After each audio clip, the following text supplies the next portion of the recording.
للہ رب العالمین والعاقبۃ للمتقین والصلاة والسلام علی اشرف الانبیاء والمرسلین وعلی آلہ وصحبہ اجمعین اما بعد فاعوذ باللہ السمیع العلیم من الشیطان الرجیم بسم اللہ الرحمن الرحیم سبحان الذی اسریٰ بعبدہ لیلا من المسجد الحرام الی المسجد الاقصی الذی بارکنا حولہ لنریہ من آیاتنا انہ هو السمیع البصیر صدق اللہ العظیم۔ قال النبی صلی اللہ علیہ وسلم لا تشد الرحال الا على ثلاثة مسجد مسجد الحرام ومسجد النبوی ومسجد الاقصی او کما قال علیہ الصلاۃ والسلام۔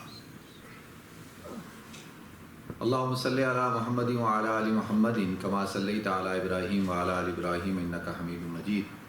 اللہم بارک علی محمد وعلی آل محمد کما بارکت علی ابراہیم وعلی آل ابراہیم انک حمید مجید۔ رب اشرح لی صدری ویسر لی امری واحلل عقدۃ من لسانی یفقہوا قولی۔ محترم حاضرین کرام، بزرگان دین اور میرے عزیز بھائیو، السلام علیکم ورحمۃ اللہ وبرکاتہ۔ الحمدللہ، اللہ رب العزت کا فضل و احسان کہ اللہ تعالیٰ نے ہمیں جمعے کی نماز کے لیے جمع فرمایا، اس پر ہمیں اللہ رب العزت کا شکر ادا کرنا چاہیے۔ اور ساتھ ساتھ آپ حضرات سے کافی عرصے کے بعد ملاقات ہو رہی ہے۔ اب گیپ جو ہے وہ میرا اور آپ کے درمیان زیادہ آ رہا ہے، تو الحمدللہ اللہ کا فضل و احسان ہوا کہ اللہ تعالیٰ نے جو ہے وہ توفیق عطا فرمائی ہے سفر کرنے کی، اور جو اللہ تعالیٰ نے مختلف ذمہ داریاں لگائی ان کو پورا کرنے کی۔ آج پوری دنیا کے اندر ہم مسلمان جو ہے وہ اس وقت ایک غم کی حالت میں ہیں۔ Everyone is worried about what's happening in the world, especially in the Masjid Aqsa in Palestine. تو ہم سب بہت پریشان ہیں، یعنی each and every one of us we have this worry. تو اور یہ جو صورتحال ہے، اس صورتحال کا ذمہ دار کون ہے؟ لیکن جو بھی حالات پیش آتے ہیں تو کوئی نہ کوئی تو اس کا ذمہ دار ہوتا ہے نا۔ ایسے تو نہیں ہو سکتا کہ کسی ایک کو ذمہ داری لینی پڑے گی کہ بھئی یہ جو حالات ہوئے ہیں، ہم سب جو دیکھ رہے ہیں رائٹ ناؤ، موجودہ جو مسلمان ہیں، ہم سب جو عوام ہے وہ ہم سب بیٹھ کے دیکھ رہے ہیں کہ یہ کیا ہو رہا ہے، اور میرے اور آپ کے بچے سوال پوچھتے ہیں کہ یہ کیوں ہو رہا ہے، کیا وجہ ہے، یعنی سب سوال کرتے ہیں نا۔ یہاں کا بچہ زیادہ سوال کرتا ہے، تو اور ہمارے پاس کیا جواب ہے؟ کوئی جواب ہے ہمارے پاس؟ کوئی جواب نہیں۔ تو مختصراً میں پہلے آپ حضرات کے سامنے تھوڑی سی فلسطین کی جو ہسٹری ہے، اور خاص طور پہ مسجد اقصیٰ کی جو ہسٹری ہے، وہ تھوڑی سی آپ حضرات کے سامنے بیان کر دیتا ہوں میں۔ کائنات کے اندر اللہ تعالیٰ نے جو سب سے پہلا جو گھر بنایا وہ اللہ تعالیٰ نے بیت اللہ بنایا۔ ان اول بیت وضع للناس للذی ببکۃ مبارکا وہدی للعالمین۔ اللہ تعالیٰ نے سب سے پہلے، پوری کائنات پانی تھی، اور اس پانی کے اوپر جو سب سے پہلی خشکی کا جو حصہ بلبلہ جو کھڑا ہوا وہ تھا جہاں آج بیت اللہ ہے۔ بیت اللہ کسی عمارت کا نام نہیں ہے، یہ جو تکون جو گھر ہے، کعب کہتے ہیں ابری ہوئی جگہ کو، کعبہ، کعب، یہ جو ہمارے یہ جو ہے نا، ان کو بھی کعبین کہتے ہیں، ابرے ہوئے نا، اس لیے کعبہ کو کعبہ اس لیے کہا جاتا ہے کہ وہ ابھرا ہوا تھا۔ پھر تو کائنات میں سب سے پہلا گھر جو اللہ تعالیٰ نے خشکی کا جو حصہ بنایا، جو عمارت بنائی ہے، جو اللہ نے زمین کا ٹکڑا پیدا کیا، وہ سب سے پہلا کون سا تھا؟ وہ بیت اللہ تھا۔ آج کی دنیا کی جو سائنس ہے نا، آج تم انسان کہتا ہے جی ہمیں آپ لاجک سے بات سمجھائیں، آپ ہمیں سائنس سے بات سمجھائیں کہ سائنس کیا کہتی ہے۔ سائنس بھی یہی کہتی ہے۔ آج سائنس جو ہے وہ اس نتیجے پہ پہنچی ہے کہ پوری دنیا کا جو سینٹر پوائنٹ ہے وہ بیت اللہ ہے۔ اچھا، میں نے ابھی بیت اللہ کے فضائل بیان نہیں کرنے کیونکہ سارا وقت پھر میرا ادھر چلا جائے گا۔ حضرت ابو ذر غفاری رضی اللہ تعالیٰ عنہ کی طویل حدیث ہے، انشاءاللہ اس حدیث کو میں خطبے میں پڑھوں گا، کہ انہوں نے پوچھا یا رسول اللہ سب سے پہلا گھر کائنات میں اللہ نے کون سا بنایا؟ حضور نے فرمایا بیت اللہ بنایا، اور اس کے بعد کہا دوسرے نمبر پہ، کہا دوسرے نمبر پہ بیت المقدس، مسجد اقصی۔ تو فرمایا کہ ان دونوں کے درمیان جو ہے وہ فاصلہ کتنا تھا، ان دونوں کے درمیان کتنا فاصلہ ہے، گیپ کتنا ہے؟ تو اللہ کے رسول صلی اللہ علیہ وسلم نے ارشاد فرمایا کتنا، 40 سال کا۔ اس پوائنٹ کو آپ نوٹ کر کے رکھیں۔ ہمارا جب جوئش کے ساتھ آرگومنٹ ہوتا ہے تو جوئش کہتے ہیں کہ جی یہ جو فلسطین ہے، خاص طور پہ مسجد اقصی یروشلم، اس پر ہمارا حق ہے، کیونکہ شروع سے یہ ہمارے قبضے میں ہے، ہمارا قبلہ ہے، اور مسلمانوں کا تو اس سے کوئی لینا دینا نہیں ہے۔ مسلمان تو جو ہے وہ اسراء اور معراج کے واقعے سے اس سے نسبت جوڑتے ہیں، تو ہم ان کو کیا بتاتے ہیں؟ ہم ان سے کہتے ہیں نہیں، اللہ تعالیٰ نے سب سے پہلا گھر بنایا بیت اللہ، اس کے بعد 40 سال کے بعد اللہ تعالیٰ نے دوسرے نمبر پہ جو گھر اپنا بنایا وہ کون سا بنایا؟ مسجد اقصی بنائی، بیت المقدس بنایا۔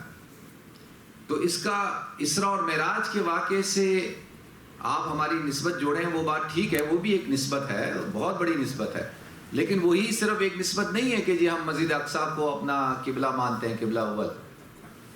تو اب اس سے کیا بات پتہ چلی کہ پہلے نمبر پہ بیت اللہ، دوسرے نمبر پہ گھر کے اعتبار سے اللہ تعالیٰ نے کس کو بنایا؟ مسجد اقصی کو بنایا، ٹھیک ہے۔ اب یہ جو مسجد اقصی ہے، اللہ تعالیٰ نے انبیاء کرام کا سلسلہ جاری فرمایا، انبیاء کرام آتے رہے اور انبیاء کرام کا سلسلہ چلتا رہا۔ اللہ تعالیٰ نے پھر حضرت موسیٰ علیہ السلام کے زمانے میں، حضرت موسیٰ علیہ السلام جو ہے وہ پیدا ہوئے کہاں پر، کس جگہ پہ پیدا ہوئے؟ وہ پیدا ہوئے اپنا فلسطین، ایجپٹ میں۔ کہاں پیدا ہوئے؟ مصر میں پیدا ہوئے، اور پھر اللہ تعالیٰ نے ان سے ایک شخص مارا گیا، اور پھر ان کو وہاں ہجرت کرنی پڑی۔ وہ کہاں گئے؟ مدین گئے، وادی شعیب میں۔ تو اللہ تعالیٰ نے حضرت موسیٰ علیہ السلام اور حضرت عیسیٰ علیہ السلام کے درمیان تقریباً آلموسٹ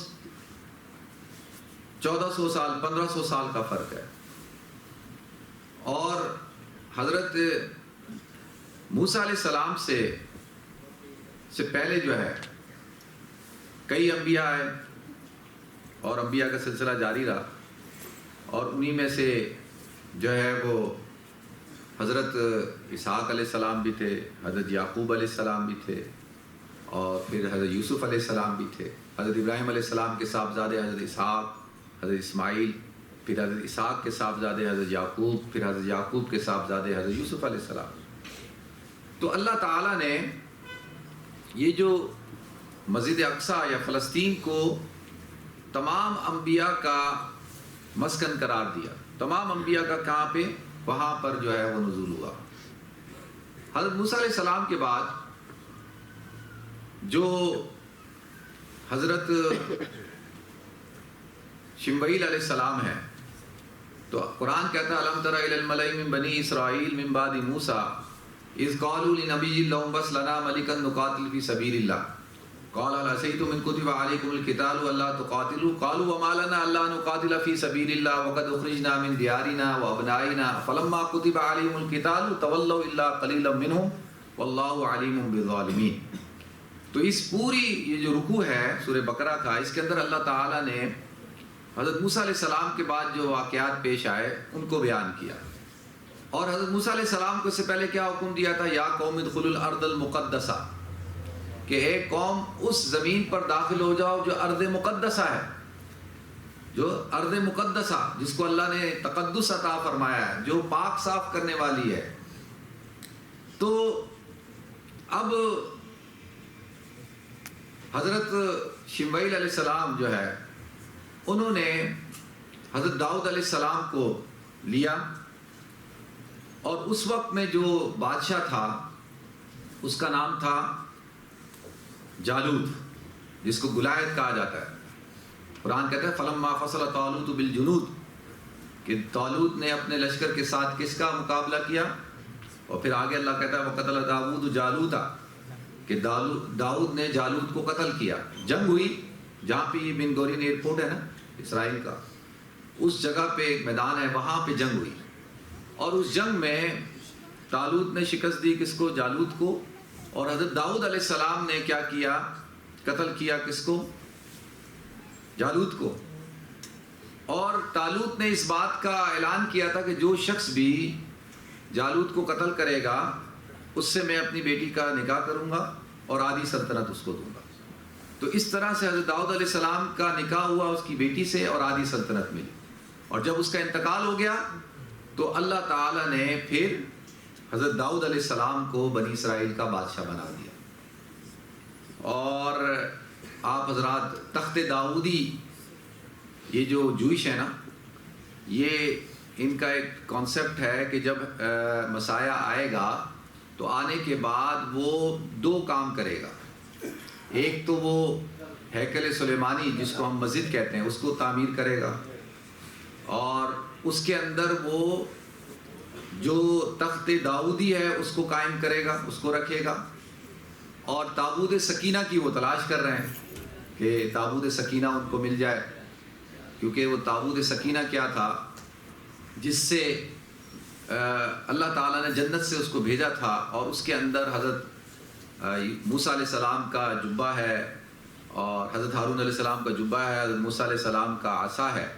اور اس کو وہ سمجھتے ہیں کہ جی وہ اگر ہمیں مل جائے تو ہم دنیا پہ رول کریں گے، دنیا میں ہماری حکومت ہوگی. ان دو چیزوں سے، یہ دو چیزیں اور ایک ہیکل تعمیر ہو جائے.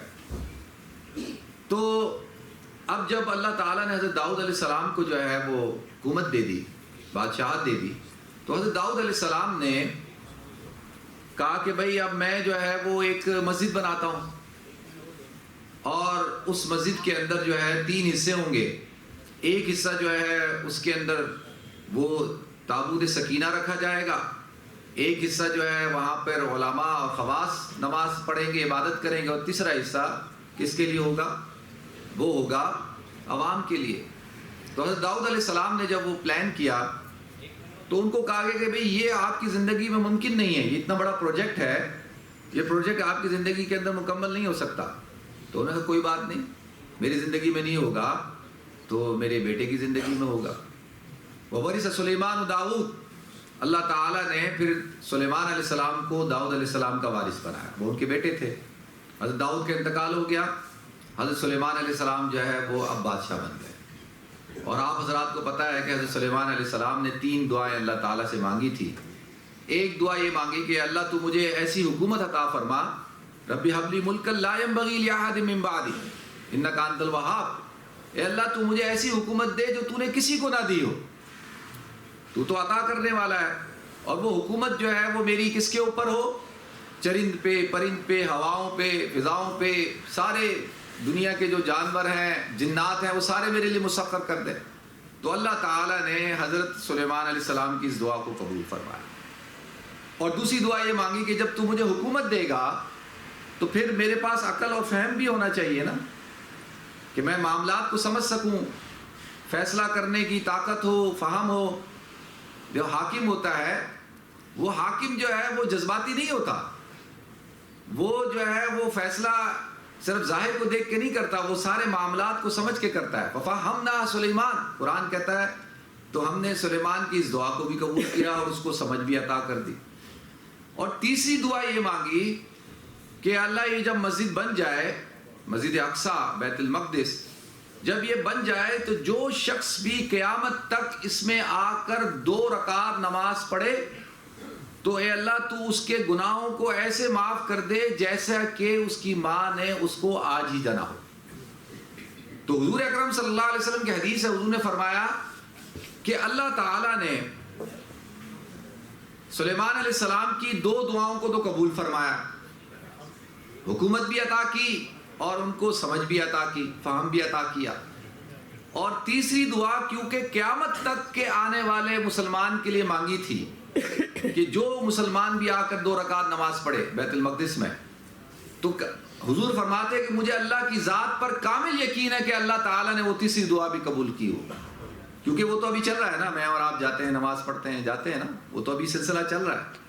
تو جب 2 دعائیں قبول کر لی جو اللہ تعالیٰ نے ایسی عطا کی جو کسی، یعنی فہم تو اللہ سب کو عطا کر سکتا ہے نا، سمجھداری تو کوئی ایسی بات نہیں ہے. ٹھیک ہے حضرت سلیمان نے مانگا، لیکن جو حکومت عطا کی وہ حکومت تو حضرت سلیمان سے پہلے نہ کسی کے پاس تھی نہ بعد میں کسی کے پاس ہے. لیکن جو مغفرت ہے، جو اللہ تعالیٰ کا جو معاف کرنے کا ہے، وہ تو اللہ کے اختیار میں ہے نا، اللہ کے علاوہ تو کسی کے پاس وہ اختیار نہیں ہے. اور اللہ تو کہتا ہے جو بھی دعا مانگے گا میں مغفرت کی میں اس کو معاف کر دوں گا. تو حضور نے فرمایا کہ پھر ایسا کیسے نہیں ہو سکتا کہ جب حضرت سلیمان کی وہ 2 دعائیں جو ان میں سے ایک تو ایسی ہے کہ جو نہ پہلے کسی کو نہیں ملی نہ بعد میں کسی کو ملی، تو جب اللہ نے وہ قبول فرمائی تو جو اللہ کے بندوں کے ساتھ ہو، جو گناہگاروں کے ساتھ ہو، تو وہ کیوں نہ قبول ہوگی، وہ بدرجہ اولا قبول.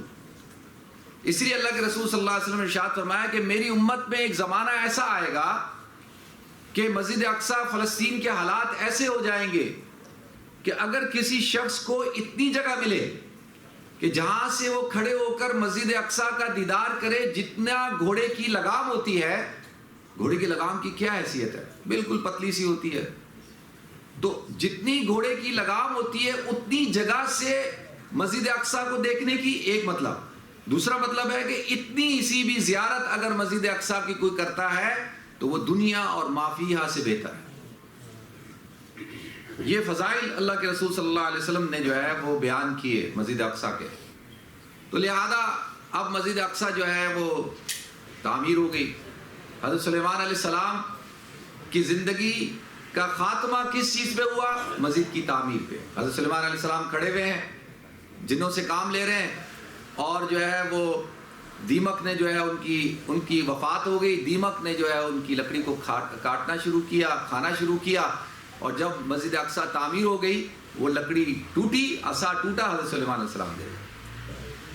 اور جنات نے کہا ہو، یہ سارا قرآن کے اندر ہے کہ یہ تو عجیب بات ہو گئی، ہمیں پتہ ہوتا کہ پہلے مر گئے ہیں تو ہم یہ کام ہی نہ کرتے. تو اس سے بات پتہ چلی کہ بلڈر سے جب بھی کام کرانا ہو سر پہ کھڑے ہو کے کروائیں. ٹھیک ہے نا، اگر سر پہ کھڑے ہو کے کروائیں گے تو کام کرے گا، ورنہ نہیں کرے گا، ہے نا شہزاد بھائی، صلاح الدین بھائی، ایسی ہی ہے نا. تو اب کیا ہے کہ اب حضرت سلیمان علیہ السلام کا انتقال ہو گیا.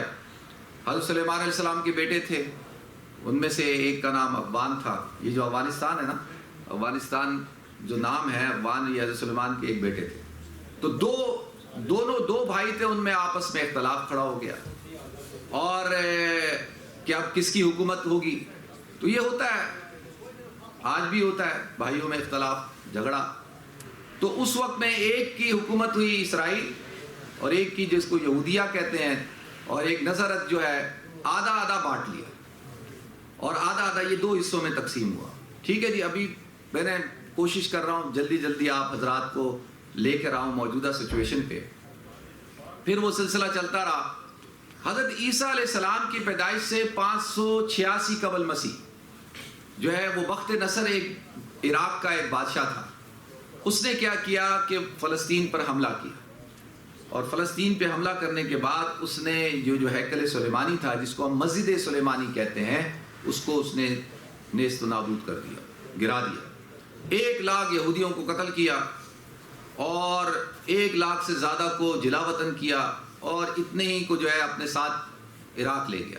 عراق کے اندر جو ہے نا ابھی یہودی بہت ہیں، اور ان سے آپ پوچھو نا کہ تم کہاں سے آئے تو وہ بولیں گے ہم اس وقت میں آئے تھے، وہ بخت نصر کے زمانے کے، اور وہ بہتر ہیں. وہ یہ زائنسٹ یہودیوں میں بھی 2 قسمیں ہیں نا، ایک تو ان کے ایک ہیں زائنسٹ ہیں جو صہیونی یہودی جن کو کہا جاتا ہے، اور ایک ان کے آرتھوڈاکس یہودی ہیں جو مذہبی یہودی ہوتے ہیں. جو مذہبی یہودی ہے وہ ٹوٹلی ڈفرینٹ نظریہ رکھتا ہے. تو اس نے کیا کیا کہ سارا مسجد اقصی اور فلسطین اور یہ سب تباہ و برباد کر دیا، اور تابوت سکینہ کو ڈس رسپیکٹ کیا. کیا کیا؟ تابوت سکینہ اٹھایا اور اٹھا کر لے کر گیا اور اس کو ڈس رسپیکٹ کیا. تو اس کا نتیجہ یہ نکلا کہ صرف اور صرف 40 سال بعد اس کے بیٹے نے اس کو قتل کیا، اس کا تختہ الٹا اور خود بادشاہ بن گیا بخت نصر. اللہ نے اس کو یہ دیا، اور اس کا پھر یہ نتیجہ نکلا کہ کچھ ہی عرصے میں ساری حکومت اس کی ختم ہو گئی. تو پھر جو ہے وہ Cyrus the great, Cyrus the great کا نام سنا آپ حضرات نے؟ سائرس دی گریٹ، اس کو سائرس کہا جاتا ہے.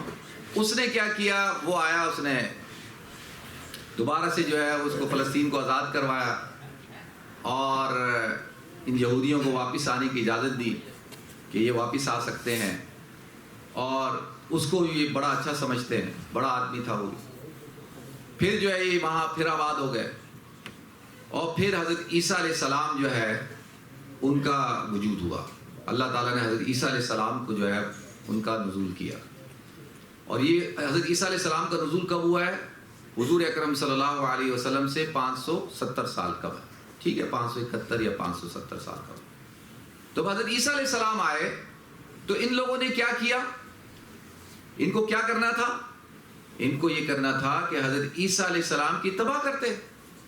حضرت عیسیٰ علیہ السلام، اور یہ بات آپ ذہن میں بٹھائیں کہ دنیا کے اندر صرف اور صرف حضور اکرم صلی اللہ علیہ وسلم واحد نبی ہیں جن کو اللہ تعالیٰ نے پوری کائنات کے لیے مبعوث کیا. وما ارسلناک الا کافۃ للناس بشیرا ونذیرا، کہ ہم نے آپ کو نہیں بھیجا الا کافۃ للناس، پوری انسانیت کے لیے.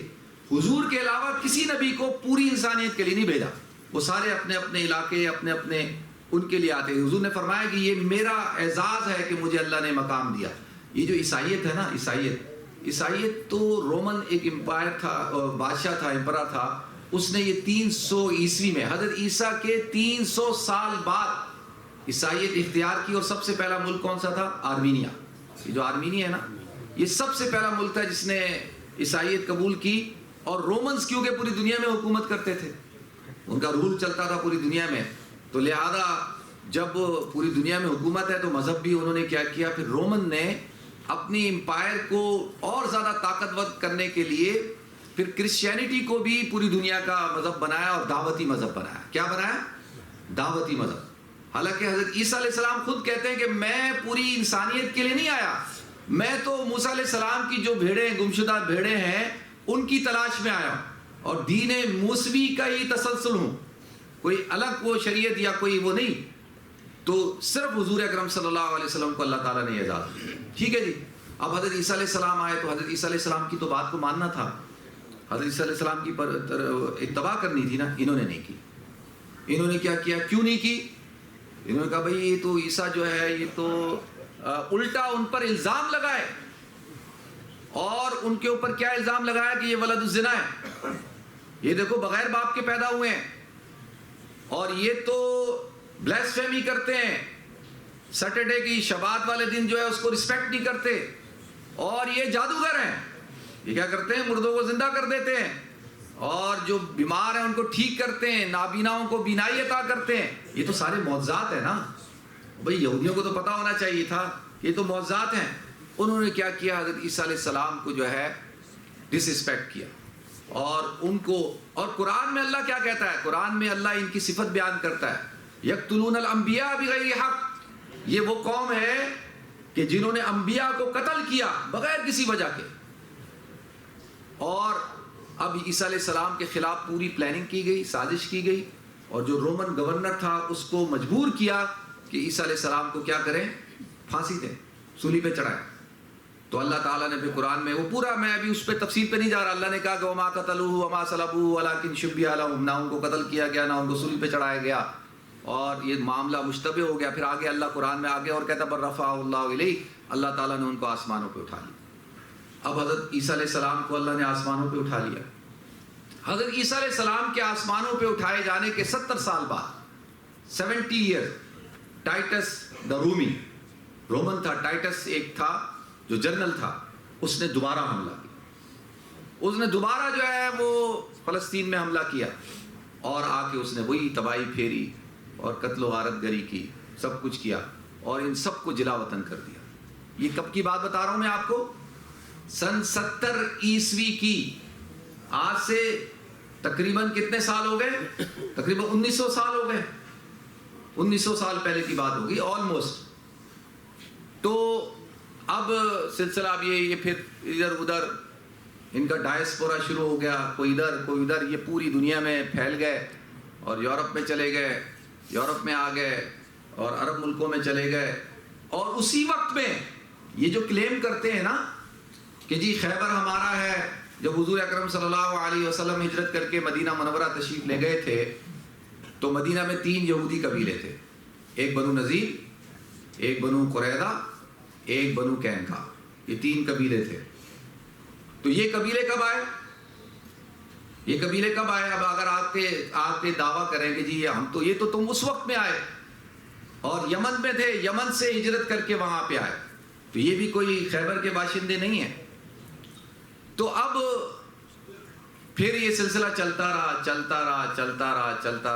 رہا اور یہ ایک رومن سٹی تھی، بس 70 عیسوی میں بھی، تو ابھی تو حضور صلی اللہ علیہ وسلم آئے نہیں نا، حضور نے بھی ابھی 500 سال بعد آنا تھا نا، 570، تو 70 عیسوی میں یہ ٹائٹس آیا، تو 500 سال تک اب یہ کیا ہوا کہ یہ ایک رومن سٹی تھی، ٹائٹس رومی رومن تھا، اس نے کنٹرول کر لیا اور رومنز کا وہاں پہ کنٹرول۔ حضور اکرم صلی اللہ علیہ وسلم تشریف لائے اور اللہ تعالیٰ نے حضور اکرم صلی اللہ علیہ وسلم کو ایک معجزہ عطا فرمایا جس کو اسراء اور معراج کہا جاتا ہے۔ کیا کہا جاتا ہے؟ اسراء اور معراج۔ اب حضور اکرم صلی اللہ علیہ وسلم کو اللہ نے ہجرت سے کوئی 17 مہینے پہلے حضور ہجرت معراج پہ تشریف لے گئے۔ اچھا میں آپ کو صحیح سے بتاؤں، اگر میں ایک ایک چیز کو کھول کے بیان کروں تو اتنا ٹائم چاہیے کہ وقت ہی نہ ہو، تو اس لیے صرف اس سمجھنے کے لیے حضور معراج پہ تشریف لے گئے۔ اور معراج کا سفر کہاں سے ہوا؟ معراج کے 3 وہ ہیں اسٹیجز ہیں۔ پہلا ہے آپ براق پہ حرم سے کہاں پہ آئے؟ مسجد اقصی میں، اور آپ کے کتنے ٹرانزٹ ہیں؟ سب سے پہلا ٹرانزٹ ہے مدینہ منورہ۔ حضور صلی اللہ علیہ وسلم کو مدینہ منورہ دکھایا اور کہا کہ اتریں، حضرت جبریل نے کہا یہاں اتریں، 2 رکعت نماز پڑھیں، یہ وہ جگہ ہے جہاں آپ ہجرت کر کے آئیں گے، یہاں پہ آپ ہجرت کر کے آئیں گے۔ پھر اس کے بعد دوسرا جو آپ کا ٹرانزٹ تھا وہ طور، کوہ طور، جہاں پہ حضرت موسیٰ کو اللہ نے شریعت دی۔ اور تیسرا ٹرانزٹ کون سا تھا؟ بیت لحم، جہاں حضرت عیسیٰ علیہ السلام پیدا ہوئے۔ اور چوتھا کون سا تھا؟ مسجد اقصی، اور مسجد اقصی میں آپ نے امامت کی تمام انبیاء کرام کی۔ اور پھر وہاں سے پھر آپ کا سفر شروع ہوا آسمانوں کا، اور آسمانوں کا سفر اس کو معراج کہا جاتا ہے۔ تو حضور اکرم صلی اللہ علیہ وسلم جب تشریف لائے تو اب صحابہ کرام اور مسلمانوں کے اندر یہ جو ہے اس بات کو اور زیادہ شہرت ملی کہ بھائی فلسطین بھی کوئی جگہ ہے، یعنی اس کا مذہبی کوئی نقطہ نظر اسلام کے اندر بھی ہے۔ اور اللہ تعالیٰ نے کوئی 17-18 مہینے تک مسجد اقصی کو قبلہ بنا دیا۔ جب حضور، آپ لوگ جب جاتے ہیں قبلتین، مسجد قبلتین دیکھی آپ لوگوں نے، وہاں پر حکم نازل ہوا، اور وہ بھی اللہ کے رسول کی خواہش پہ نازل ہوا کہ قد نرا تقلب وجهك في السماء فلنولينك قبلة ترضاها فول وجهك شطر المسجد الحرام وحيث ما كنتم فولوا وجهك شطر المسجد الحرام۔ تو اب یہاں پہ اللہ کہتا ہے کہ حضور آپ کو ہم دیکھ رہے ہیں کہ آپ بار بار آسمان کی طرف دیکھتے ہیں، اور آپ کی خواہش یہ ہے کہ بیت اللہ کو قبلہ بنا دیا جائے، تو ہم آپ کی خواہش پہ کیا کرتے ہیں؟ بیت اللہ کو قبلہ بناتے ہیں۔ تو کچھ عرصے تک 17-18 مہینے تک قبلہ کیا رہا؟ بیت المقدس رہا۔ تو جب مکہ کے لوگوں نے حضور پر اعتراض کیا کہ بھئی یہ کیسے ہو سکتا ہے کہ ایک شخص رات کو اٹھے اور اٹھ کر جو ہے وہ کہے کہ جی میں فلسطین گیا، میں 7 آسمانوں پہ گیا، میں اللہ سے ملا، میں عرش پہ گیا، مجھے جنت دکھائی گئی، مجھے جہنم دکھائی گئی۔ یہ تو پاسبل نہیں ہے، یہ تو ممکن نہیں ہے۔ ابو جہل حضرت ابوبکر صدیق کے پاس آ کے کہتا ہے کہ کوئی شخص اگر یہ دعویٰ کرے تو کیا تم قبول کرو گے؟ انہوں نے کہا نہیں، یہ کیسے ہو سکتا ہے؟ کہا کہ ہاں تم تو بڑے عقل مند آدمی ہو، اس لیے تو میں کہہ رہا ہوں کہ تمہارا دوست محمد جو ہے وہ یہ کہتا ہے۔ تو حضرت ابوبکر صدیق نے کہا کہ اگر میرا دوست محمد یہ بات کرتا ہے تو وہ سچ کہتا ہے، کیونکہ وہ اگر کہتا ہے تو سچ کہتا ہے، کیونکہ اس کے کہنے پہ تو ہم نے جو ہے وہ قرآن کو مانا، اللہ کو مانا ہے، ہر چیز کو مانا، ہم نے تو نہیں دیکھا تھا آنکھوں سے۔ اگر وہ کہتے ہیں تو سچ کہتے ہیں۔ اللہ نے کہا یہی ابوبکر صدیق ہے جس نے سچا ہونے کا دعویٰ کیا کہ نہیں حضور سچے ہیں۔ تو جب اچھا کہا ٹھیک ہے آپ بتائیں، آپ گئے تھے وہاں پہ تو وہ عمارت کیسی تھی، وہ بلڈنگ کیسی تھی؟ تو حضور فرماتے ہیں کہ اللہ تعالیٰ نے جو ہے وہ پردہ کھول دیا۔ کیا کیا؟ پردہ کھول دیا۔ اور میں بتا رہا ہوں کہ بھئی وہ کھڑکی وہاں پہ اتنے دروازے ہیں، یہ بلڈنگ ہے، یہ بلڈنگ ہے۔ بہت سے لوگ جاتے تھے وہاں، تجارت کرتے تھے، ملک شام جاتے تھے، وہ سارے حیران کہ یار یہ تو بالکل وہی نقشہ بیان کر رہے ہیں۔ تو کہا کہ ایسے ایسے ہیں۔ تو حضور اکرم صلی اللہ علیہ وسلم کے اسراء اور معراج سے پھر مسلمانوں کے اندر ایک جذبہ پیدا ہوا، اور پھر حضرت عمر رضی اللہ تعالیٰ عنہ کے دور کے اندر اللہ تعالیٰ نے مسجد اقصیٰ کو کس کے حوالے کر دیا؟ فلسطین کس کے قبضے میں آ گیا؟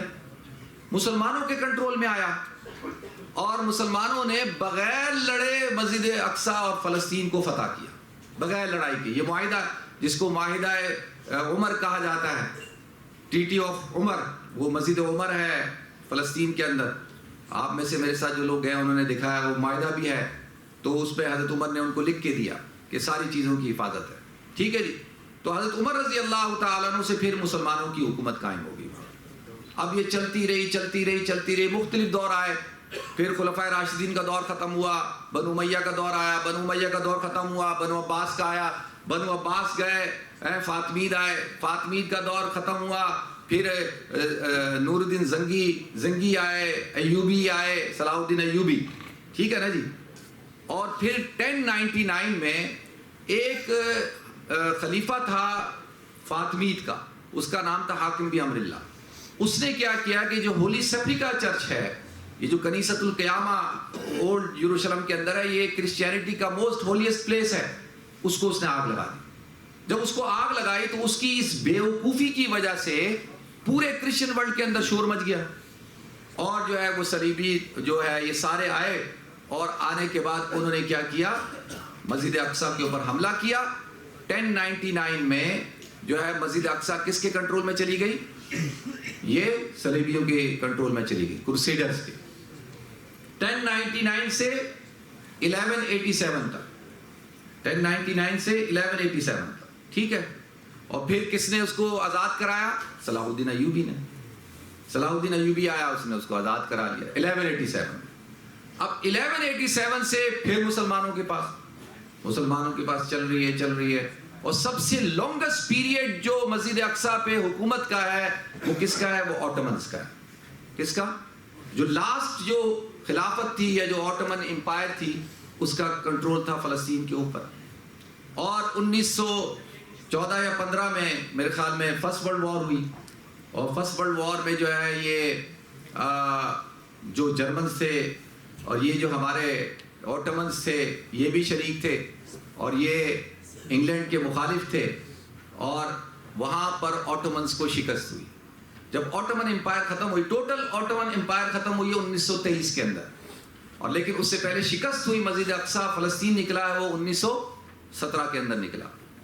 آپ حضرات حیران ہوں گے کہ جس دن فلسطین فتح ہوا ہے تو برٹش فوجوں کے ساتھ عرب بھی شامل تھے۔ ابھی میں یہ بات کرنا نہیں چاہتا کیونکہ ہمارے لوگ بڑے سینسیٹیو ہیں، وہ ہسٹری پڑھتے نہیں ہیں، ہسٹری پڑھے تو، اور نعرہ تکبیر کے نعرے کے ساتھ جو ہے وہ لوگ مسلمان داخل ہو رہے تھے، اور اس وقت بڑے خوش تھے کہ جی ہم نے ترکوں سے کیا کیا؟ ترکوں سے ہم نے حکومت واپس لے لی، اور بڑی خوشی کے ساتھ مسجد اقصیٰ کے اندر جو ہے شامل ہوئے، گھسے، اور برٹش جو امپائر تھی تو اس نے وہاں پہ کنٹرول کر لیا۔ برٹش مینڈیٹ اس کو کہا جاتا ہے، یہ 1917 سے لے کے 1948 تک اس کو کیا کہتے ہیں؟ British mandate. 1923 سے، کیونکہ 2-3 سال تک وہ شریف مکہ کی حکومت رہی ہے وہاں پہ، تو اب برٹش مینڈیٹ تھا۔ برٹش مینڈیٹ کا کیا کام تھا؟ اس کا کام یہ تھا کہ بھائی آپ جو ہے جو ملک ہے وہ کن کا ہے؟ وہ تو فلسطینیوں کا ہے، آپ نے ان کے حوالے کرنا ہے۔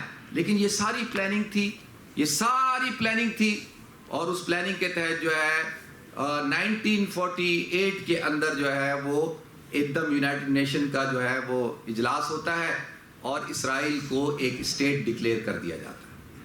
اور جیسی اسٹیٹ ڈکلیئر کیا جاتا ہے، اور فارمولا کیا دیا گیا تھا؟ فارمولا یہ دیا گیا، لوگوں کو یہ لالی پاپ دیا گیا کہ یہاں پر ایک اسٹیٹ ہوگی جو اسٹیٹ آف اسرائیل ہوگی، اور ایک اسٹیٹ ہوگی وہ اسٹیٹ آف فلسطین ہوگی۔ اور یروشلم جو ہے وہ دنیا کے جتنے تمام مذاہب کے لوگ ہیں، ایک جیسے ویٹیکن سٹی ہے نا، ویٹیکن، اسی طرح سے ایک بین الاقوامی سٹی ہوگی جہاں پر تمام مذاہب کے لوگوں کو اجازت ہوگی کہ وہ آ کے عبادت کریں گے۔ یہ ایک فارمولا دیا گیا، اور اس کا کنٹرول کس کے پاس ہوگا؟ اب اس پہ بحث شروع۔ اب کیا ہوا کہ فوراً جو ہے اس چیز کو یعنی سالو کیے بغیر اسرائیل کی اسٹیٹ کو ڈکلیئر کر کے فلسطین کی اسٹیٹ کو ڈکلیئر نہیں کیا۔ فلسطین جو ہے وہ ایک اتھارٹی ہے، اسٹیٹ اور اتھارٹی میں فرق ہوتا ہے۔ اور کیا کیا؟ وہاں سے بھاگا ہے. جیسے پاکستان ہندوستان کا مسئلہ ہے نا، کشمیر کا مسئلہ، وہ کس کا کریٹ کرتا ہے؟ Created by west, England.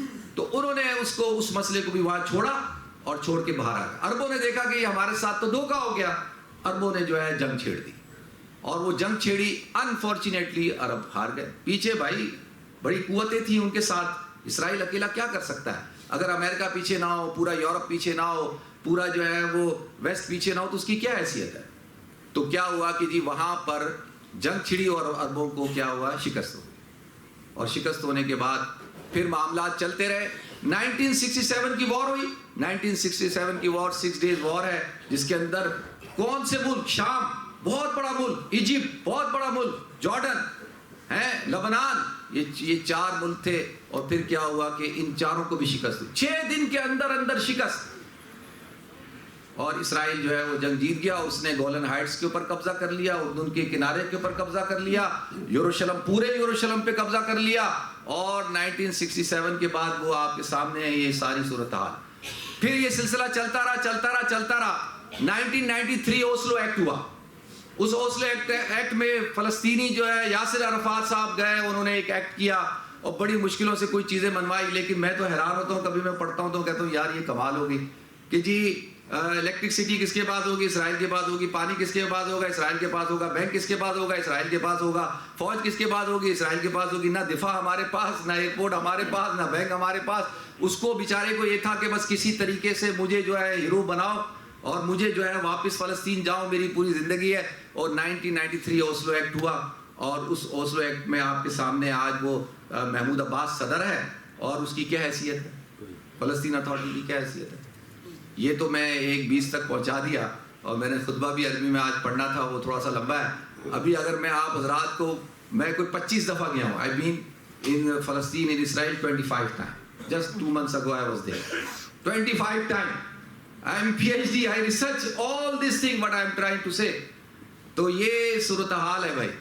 تو اب صورتحال کیا ہے؟ اللہ تعالیٰ جو ہے وہ مسلمان جو ہے وہ کمزور ہے، مسلمان بٹا ہوا ہے، مسلمان کے اندر کسی قسم کی کوئی طاقت نہیں ہے، کوئی وہ نہیں ہے، کوئی آواز ہی نہیں ہے. ہمارے حکمران جو ہے ان کے اندر غیرت ایمانی نہیں ہے، بالکل ختم ہو چکے ہیں، کسی قسم کا کچھ نہیں ہے.